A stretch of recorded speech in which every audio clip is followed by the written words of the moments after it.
Hello guys, good morning. Preparing for lunch.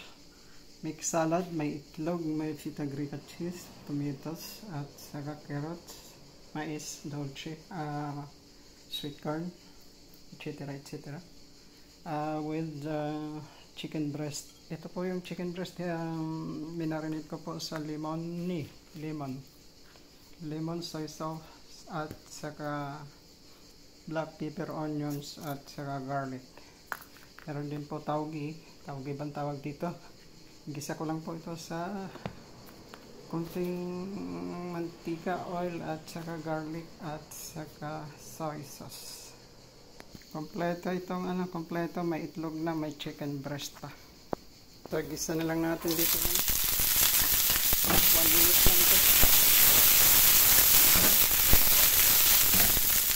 Lagyan ng konting soy sauce.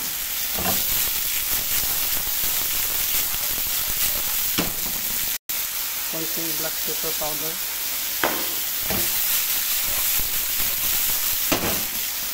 konting salt, ito na guys.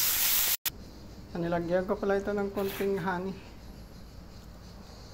black pepper powder, salt, and i-grill lang natin. So mainit na po, ilagay na natin ang chicken breast. Ano lang po, 2 minutes, luto na po ito. Huwag lutuin lang masyadong chicken breast dahil titigas po. Luto na po.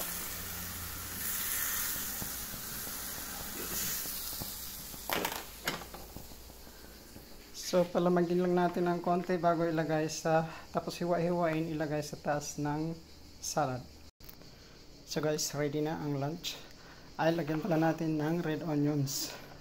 Red onions po, mas masarap ang red onions sa salad dahil hindi siya masyadong matapang. Matamis-tamis po itong red onions kaysa sa mga ibang onions, sa ibang sibuyas.